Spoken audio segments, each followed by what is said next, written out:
Hello बच्चों, how are you? My name is Ravi Kumar Tatawat. Welcome to IBT Gurugram branch. IBT famous है SSC bank के लिए। ठीक है, आईबीटी जो है गुड़गांव वाली ब्रांच जो है अभी तक सीडीएस का कोर्स चलाई थी। पिछले साल हमने सीडीएस के कोर्स चलाया था, बट इस साल आईबीटी जो है वो एनडीए के अंदर भी आपका प्रोग्राम स्टार्ट कर रहे हैं, कोर्स स्टार्ट करने वाले हैं। तो उसके लिए हम कुछ वीडियोस मैं आपके लिए लेके आया हूँ। तो पहली मेरी वीडियो के अंदर मैं आपको बताऊंगा कि कैसे एनडीए के एग्ज़ाम के लिए आप प्रिपेयर करें, किस तरीके से आपकी एलिजिबिलिटी रहेगी, क्या क्राइटेरिया रहेगा, क्या कब एग्ज़ाम का फॉर्म निकलेगा, क्या आपका फिजिकल स्टैंडर्ड रहेगा, वो सारा मैं आज इस अपनी वीडियो के अंदर आपको बताने जा रहा हूँ।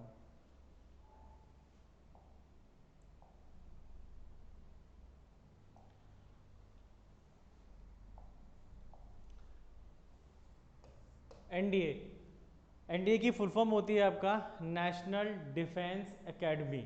नेशनल डिफेंस एकेडमी, जिसका हेडक्वार्टर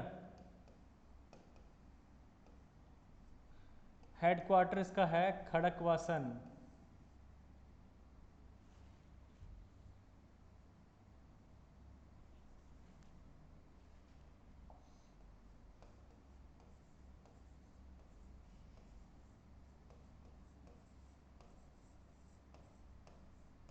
खड़गवासन पुणे। अगर आप सीधा ऑफिसर के लिए जाना चाहते हैं तो आपको एनडीए का एग्ज़ाम जो है वो देना ही पड़ेगा। एनडीए का एग्ज़ाम जो है आपको देना ही होगा।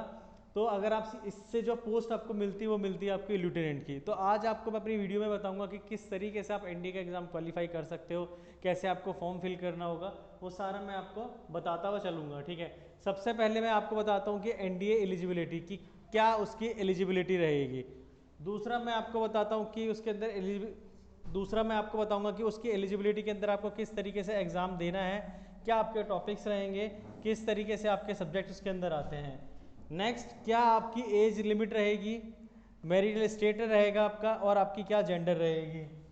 एनडीए की क्या सिटीजनशिप आपको चाहिए, किस तरीके से एजुकेशन क्वालिफिकेशन आपकी क्या होनी चाहिए, और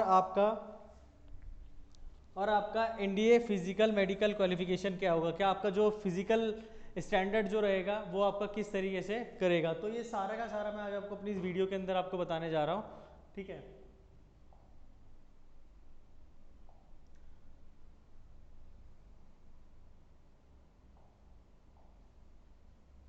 सबसे पहले मैं बात करता हूँ एनडीए एजुकेशन क्वालिफिकेशन। ठीक है, तो एनडीए की जो क्वालिफिकेशन होनी चाहिए, अगर आप सिर्फ आर्मी विंग्स के लिए जा रहे हो, सिर्फ आर्मी विंग्स के लिए जा रहे हो, तो आप ट्वेल्थ पास होने चाहिए, या आप ट्वेल्थ के अंदर परसुइंग होने चाहिए, आप ट्वेल्थ कर रहे होने चाहिए, या तो आप अभी ट्वेल्थ के अंदर होने चाहिए जो आप नेक्स्ट ईयर के लिए दे सको, या आप ट्वेल्थ कंप्लीट हो जानी चाहिए। तो आप दोनों आपके लिए एलिजिबल रहता है। किसके लिए? आपका आर्मी विंग्स के लिए। अब आर्मी विंग्स की अगर मैं बात करूं तो यहां पर आपको चाहिए साइंस बैकग्राउंड।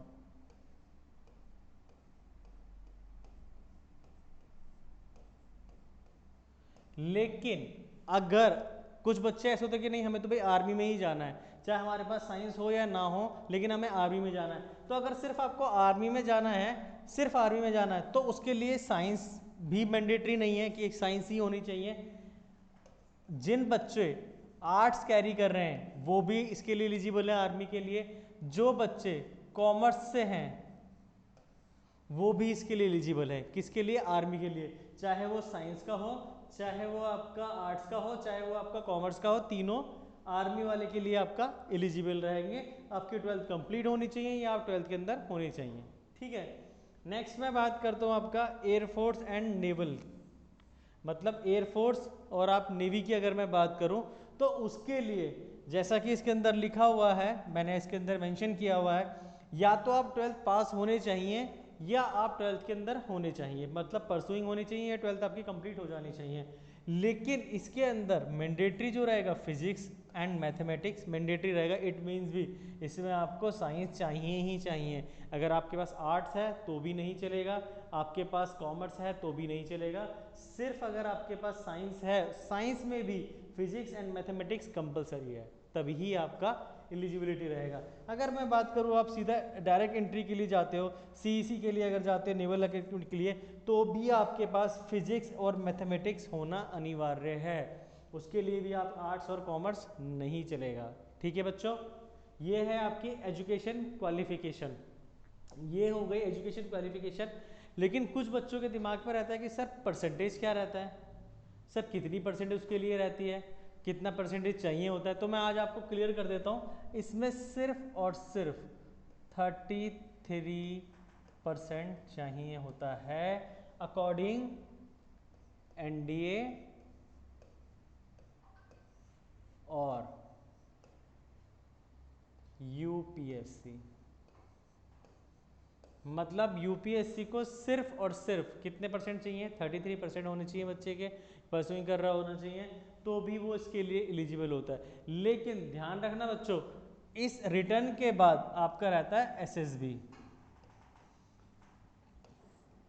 इस रिटर्न के बाद आपका क्या रहता है, एसएसबी। अगर आप डायरेक्ट एसएसबी के लिए रिक्रूट हो रहे हो, डायरेक्ट अगर आप जा रहे हो,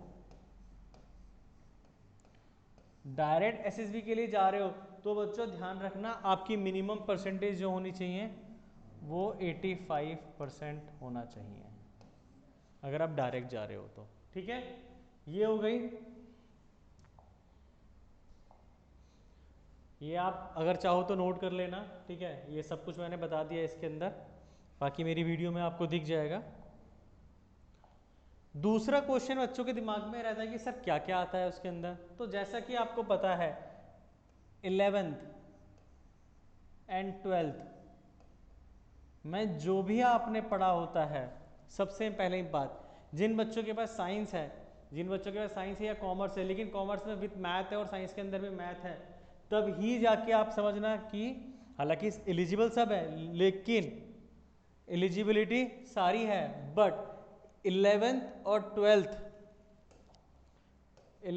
12th के अंदर अगर आपके पास मैथ है और नहीं भी है तो भी कोई इशू नहीं है, आर्मी के लिए तो आप जा सकते हो, आर्मी के लिए आप जा सकते हो। लेकिन 11th और 12th का मैथ आता है इसके अंदर, जो अपने आप में ही 300 मार्क्स का रहता है। ये मैं आपको अगली वीडियोस में बताऊंगा कि किस तरीके से एग्जाम के अंदर मैथ्स में कितने क्वेश्चन आते हैं, कौन से चैप्टर से कितने क्वेश्चन आएंगे, वो सारा मैं आपको बताऊंगा। बट अभी मैं थोड़ा सा डिस्क्राइब कर रहा हूँ कि पहला पेपर जो रहता है, इसके अंदर 2 पेपर रहते हैं, ये paper 1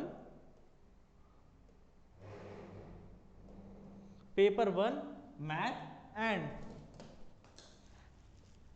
paper 1 and math and paper 2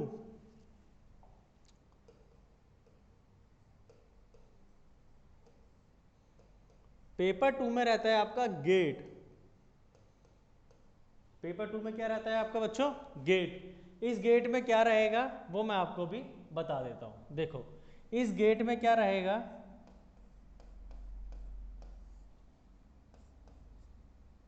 English,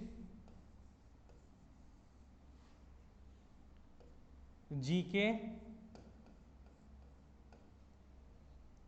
English, GK and GS. English सबको पता है क्या होता है। जीके के अंदर आपके जो आर्ट्स के सब्जेक्ट्स होते हैं, जैसे हिस्ट्री, पॉलिटी, इकोनॉमिक्स, ज्योग्राफी, ठीक है, एंड आपका करंट अफेयर। और अगर मैं जीएस की बात करूं, इसमें 3 चीज़ें रहेंगी आपकी, फिजिक्स,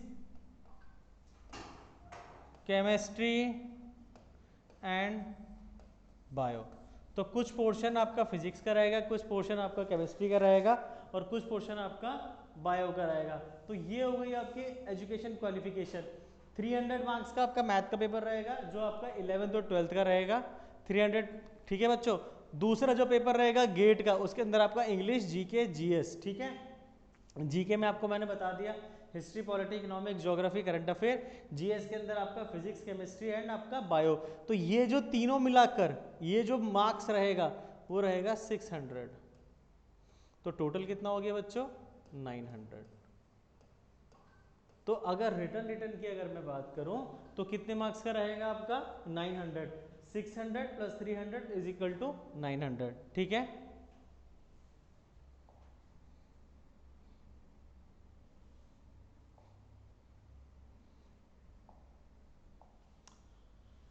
अब बात करता हूँ मैं आपकी नेशनलिटी की। तो नेशनलिटी के अंदर बहुत ज़्यादा वो नहीं है, बहुत सिंपल सा ही है भाई सिंपल है कि आप जो है भारत की सिटीजनशिप आपके पास होनी चाहिए, आपके पेरेंट्स के पास होनी चाहिए, आपके पास होनी चाहिए, ठीक है बच्चों।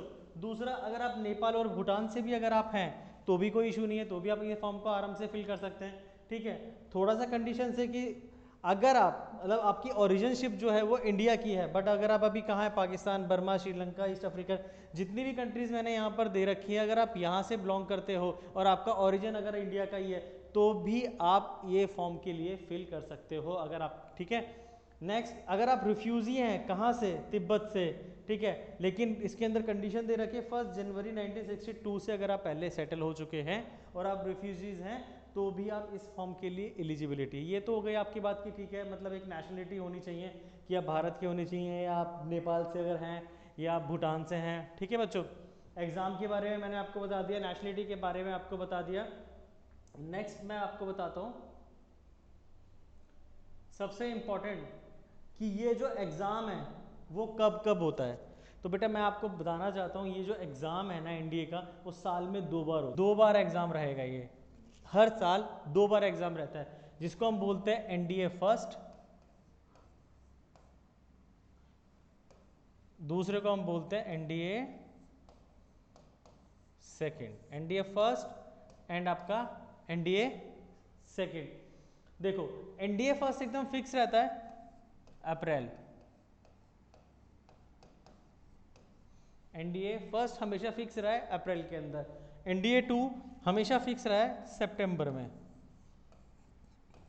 बट ड्यू टू कोविड, आपको पता है कि कोविड चल रहा है, ठीक है, लेकिन कोविड की वजह से, क्योंकि आपको पता है कि यार गवर्नमेंट के पास भी पैसा नहीं होता है, ठीक है, उनका भी अपना बजट निकलता है, तो पिछले कुछ 2 सालों से कि ये जो एग्ज़ाम है ना वो थोड़ा सा चेंजेस हो रहा है, वो सितंबर की जगह आपका नवंबर में शिफ्ट हो गया है, ठीक है, बट अभी इस बार सितंबर में ही होगा, लेकिन पिछले साल जो था वो नवंबर में था। क्यों? क्योंकि पैसा बचाने के लिए एनडीए ने, यूपीएससी ने क्या किया कि एनडीए प्लस सीडीएस दोनों को कंबाइन करा के एग्जाम करवा दिए सेम डेट पर, सेम मंथ के अंदर। बट वैसे जो होता है वो अप्रैल में निकलता है और दूसरा फॉर्म जो है वो सितंबर, और ये मैंडेटरी है कि ये निकलता ही निकलता है, ठीक है, हर साल निकलेगा, चाहे आंधी है, चाहे तूफान है, चाहे कुछ भी है, लेकिन पेपर जो है वो हमेशा निकलेगा। एक अप्रैल के अंदर निकलेगा, एक आपका सितंबर में निकलेगा। ये मैं आपको नेक्स्ट वीडियो में बताऊंगा कि किस तरीके से आपको इस फॉर्म को फिल करना होगा और कैसे आप कहाँ पर जाके आप फिल करेंगे।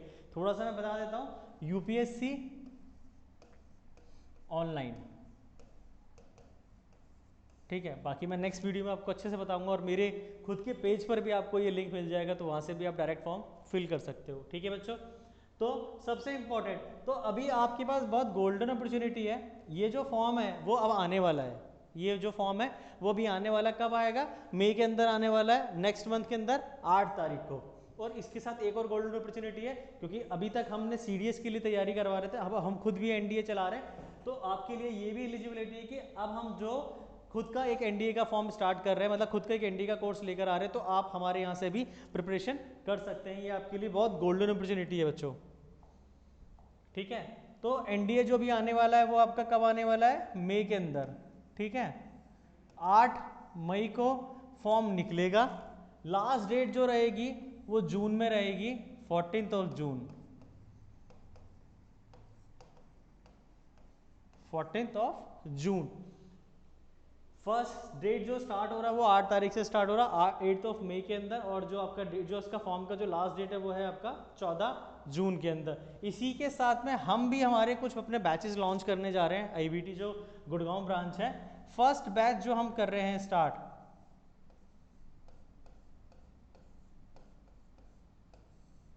बैच 1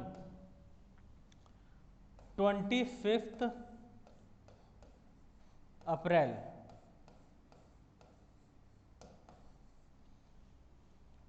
सेकेंड बैच 1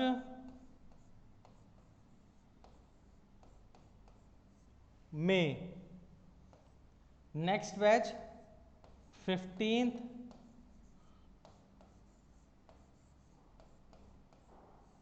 मई। जो पहले 25 बच्चे रहेंगे उनके लिए ऑफर रहेगा, ठीक है, जो पहले 25 बच्चे रहेंगे उनके लिए ऑफर रहेगा। 25 अप्रैल से हम स्टार्ट कर रहे हैं अपना पहला बैच, सेकंड बैच हम कर रहे हैं 1 मई से, और थर्ड बैच जो हम स्टार्ट कर रहे हैं वो 15 मई से एनडीए सेकंड के लिए, ठीक है बच्चों, एनडीए सेकंड के लिए।